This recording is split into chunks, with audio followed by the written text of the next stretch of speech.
This is a Big Mac. And this is everything that's in a Big Mac. Welcome to Fast Food Chemistry. Now, I've been desperate to try an authentic American Big Mac, but unfortunately there's no way I can get my hands on one in the UK. The simple solution was to get hold of every ingredient which goes into one, there are over 50, and then to build one myself. Whoa, whoa, whoa, whoa, whoa. You're not making a US Big Mac without me. I'm going to oversee this whole operation to see how close you actually get. What I love about this show is that it combines all the things I love about making Food Wars, and also I do literally nothing. So I am a fan of this format. I've always wanted to say this, but please do not try this one at home. This one right here is alum. This is potassium aluminium sulfate, and it's primarily used in things like leather tanning, in dyeing, and in fireproofing textiles. It's pretty strong stuff. For example, if you boil some of this, it can actually dissolve steel in just a few hours. Okay, we're one chemical in, and already we're talking about dissolving steel. Did he say? No. Harry, please be careful. Put on some gloves, for God's sakes. This one right here is soy lecithin. You've probably heard my Food Wars co-host Joe mispronounce this one a million times. Lecithin. Lecithin. Lecithin. Lecithin. Lecithin. Lecithin. Soy lecithin. It's a lubricant and an emulsifier. It's considered safe for consumption, but there have been some preliminary studies to suggest that overconsumption may promote depression, which is kind of the last thing I need. But what exactly do we mean by emulsifier? Well, as we all know, oil and water don't usually mix. An emulsifier is something which helps you get around that problem. In the Big Mac, it's used in the cheese and the sauce, just to kind of help everything stay together. And finally, we have polysorbate 80, otherwise known as polyoxyethylene sorbitan monooleate, or the more catchy tween. Now, this might come in a handy applesauce style pouch, but it's probably our most controversial chemical here. Studies have shown that it can lead to an increase in colon cancer and infertility in mice. It's not a guarantee to say that it will do the same to humans, but it's probably not the best sign. Okay. Oh, Jesus. Good. Slice. Ugh. Pasteurized American cheese. Ingredients are milk, cream, water, sodium citrate, salt, cheese cultures, citric acid, enzymes, soy lecithin, and colors added. Get a load of this guy right here. This one's a little tricky. We don't have an exact recipe for the pasteurized processed American cheese which McDonald's uses in the States. What we did find are the FDA requirements for processed cheese. Now, to meet the legal definition of American cheese, it must be made of cheddar, Colby, granular or washed curd cheese. We're choosing to go with a mild cheddar because it already kind of tastes similar to the Big Mac cheeses that I've had in the past. From the ingredients list, we can see the ones that belong to the cheese and the ones which are added at a later stage. The cheese itself is basically just made of milk, salt, cultures, and enzymes, whereas later on you will add the sodium citrate as an emulsifying agent, the citric acid as an acidifying agent, and the soy lecithin as an anti-sticking agent. The FDA requirements also specify how much of each of these you're allowed to have in the finished cheese. For example, we know that the soy lecithin can only be 0.03% of the finished weight. It's chemical time. The chemicals have changed the consistency of the cheese almost immediately. It's gone from what was a very liquidy melted cheddar with some cream in it to like a very shiny looking, almost like a squeezy cheese. And last but not least, the colour. Let's go.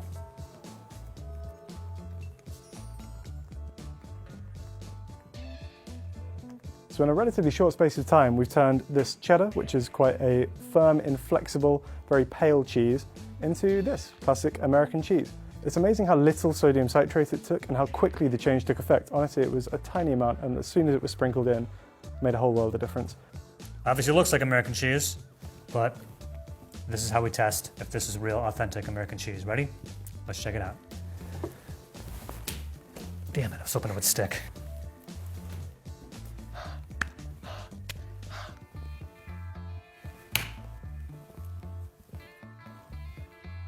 Let's see if our cheese passes the test.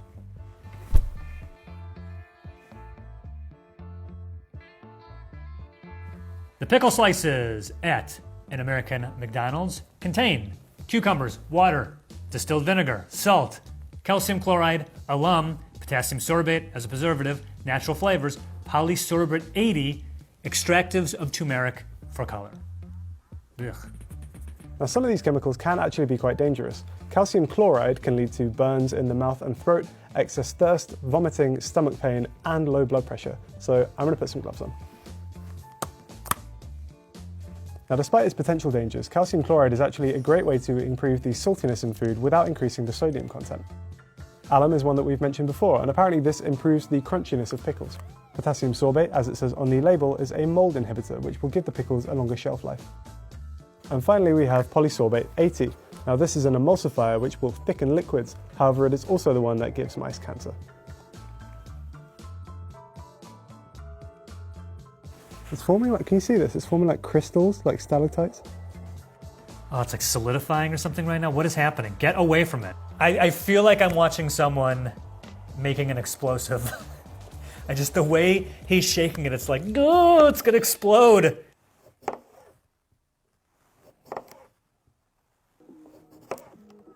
Looks like this is the first time Harry's ever cut a cucumber.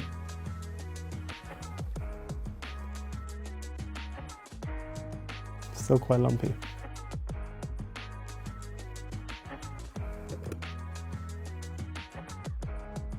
The Big Mac bun in the US contains the following ingredients: enriched flour, which is malted barley flour, niacin, iron,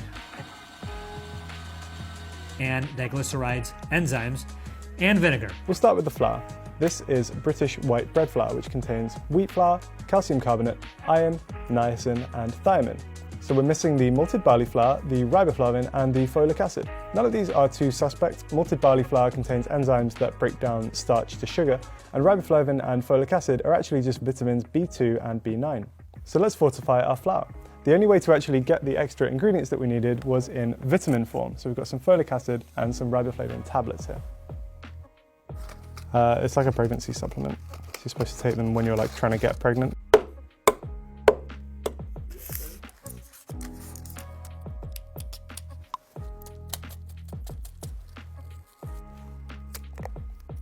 Now that we have a fortified flour, the next few ingredients are fairly simple: water, sugar, yeast, and soybean oil. Now these might seem fairly normal, but we actually had some difficulty finding soybean oil here in the UK. In the US, apparently it's one of the most common cooking oils, but in the UK, it's used for two things: massage oil and as a horse supplement. So I'm gonna need clarity on this.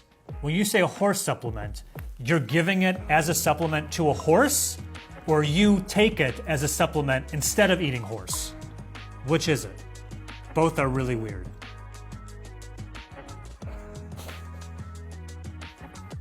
Nailed it. We looked up soybean oil in the USA and it was a much lighter color than this, so this might not be as refined as the soybean oil that you get in the US, but fingers crossed it should still be edible. And finally, the extra ingredients. Now, the ingredients list has these as less than 2%, so we have some idea of how much of each of these we should be adding. Oh, is that how chemistry works? Just eyeballing it? What are you doing? just a little bit of this, a little bit of that. Again, there's nothing too surprising until we get to this one, which is datum. Now, datum is diacetyl tartaric acid ester of mono and diglycerides. Now, if you ever wondered how McDonald's gets their buns so kind of soft but also quite springy, this might be the difference maker. It improves the strength of the gluten network. It's like really soft, right? I know it's not supposed to be that way, but it's kind of like it's got a bounce to it, right?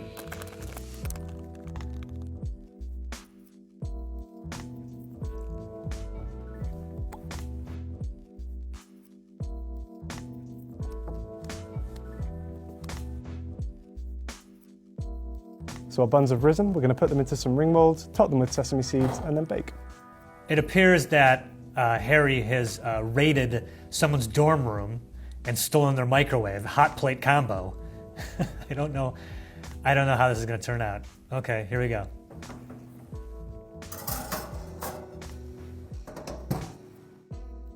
So here is the bun we made today, and here is a bun we made earlier. Now the differences between these two are that this one has all the chemicals McDonald's uses, whereas this one is literally just water, flour, and yeast. Visually, the one we've made today looks like a much better color. It's a nice even golden brown all around. As you see with the one on the left without the chemicals, it's actually got this big tear around the side as well. Now, It's unclear exactly why this happened, but it could be because this one has some chemicals which help the gluten stay strong and withstand the expansion in the oven. But that actually looks pretty good. I'm very surprised by that. The Big Mac Big Sauce is made. Our American Big Mac sauce contains soybean oil, from before, remember that? Sweet relish, which is diced pickles, sugar, high fructose corn syrup, distilled vinegar, spices, onion powder, salt, extractives of paprika, and soy lecithin. I kind of like the soybean oil. We had some real difficulties getting hold of high fructose corn syrup in the UK. It's just really not used at all. We were able to track down some regular corn syrup, but only as a kind of specialty imported product. But the only difference is that high fructose corn syrup goes through a process which converts some of its glucose into fructose, which makes it even sweeter. Yep. Corn syrup is very common in the United States. You can get it in the baking aisle. I've gotten it before. It's good for when you're making like barbecue sauces, like pulled pork. I could not get high fructose corn syrup. I looked it up, and sure enough, you can only get it at industrial level, 5-gallon drums. It's pretty cheap.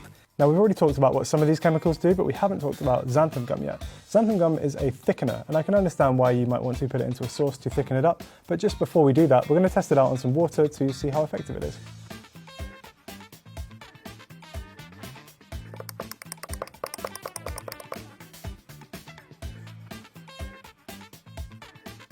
Harry, my friend, you just invented thick water, which we got here in the States. So this is for people with swallowing issues. It actually makes it easier. I mean, is it really it doesn't...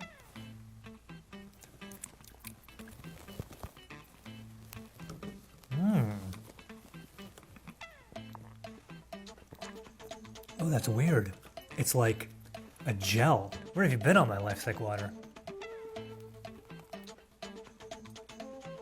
Silky, smooth. Props to the people over at Thicket. They're not a sponsor. You make a hell of a thick water. Just about a half a teaspoon of it turned about 100 milliliters of water into this.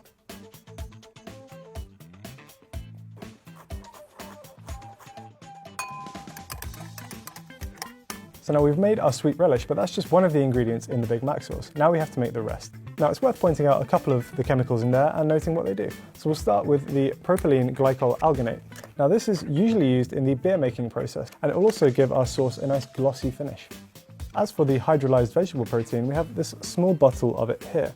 Now what this is primarily a flavor enhancer, but it's also a not too distant cousin of MSG. The main component of this is glutamate, which is the same as the G in MSG. And last but not least, we have this, which is caramel color. Now, caramel color is worth pointing out because one of the byproducts it can contain is on the state of California's list of chemicals known to cause cancer. What we don't know is if McDonald's uses the specific type of caramel color that contains that byproduct. That chemical that is on California's list of cancer-causing chemicals. Just pick a different color. I know you eat with your eyes, but it's okay if the color is a little different. Aren't you supposed to stream in the oil very gently? Trying to make a horse oil mayonnaise. Oh, God. More than that? Loads more, just oh God, that's a bit aggressive. What do you think? Oh God. Feel free to get involved. I'm hearing lots of criticism from you guys. Not many solutions. It's like when you first started living on your own and you had a roommate and you tried cooking something and you're both like, you hold it, I'll mix it, having no skill on how to do this. Just watching you guys do this is just like, oh my God. Wow. Look at that. Look at that, that was quick. Nailed it, guys. And with that, we have our Big Mac sauce. The color looks pretty good, the consistency is pretty good. It was very hard work trying to emulsify that by hand, but honestly, not too disappointed with the result. Wow. That looks like Big Mac sauce, I have to say.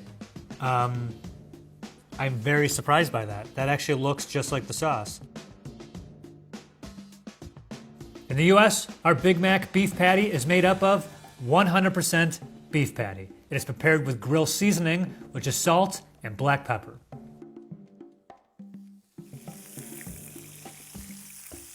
Harry, get a spatula, man. You knew you were gonna do this. Why are you using a spoon?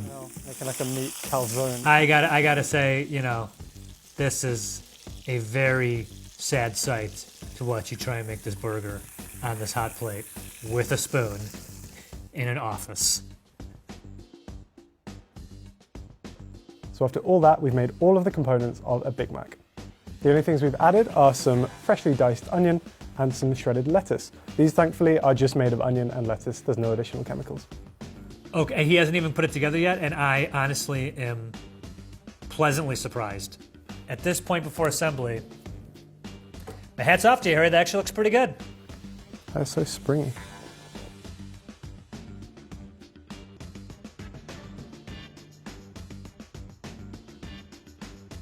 So there you have it. Can you tell which one is ours?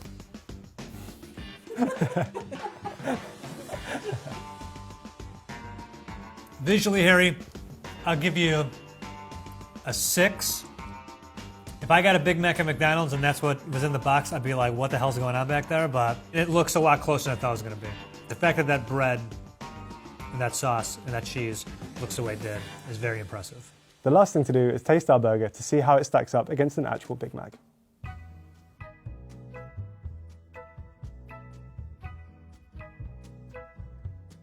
I think the bun is good. It's a great homemade bread. I don't think I've ever made bread this good at home without those chemicals. However, it doesn't quite have that real soft pillowiness that the McDonald's one does. There's not a huge amount to say about the beef. The lettuce and the pickles are also pretty good, honestly. No real difference noted. And I think I actually almost prefer the cheese that we've made. I don't know if that's because we used better cheddar, but I actually like our cheese. We've got a nice thick slice, kind of holds up and also has a good flavour. I think the sauce on ours is not quite as good as the original Big Mac sauce. While we followed the ingredients list as exactly as we could, there are still some herbs and spices which they keep as a closely guarded secret.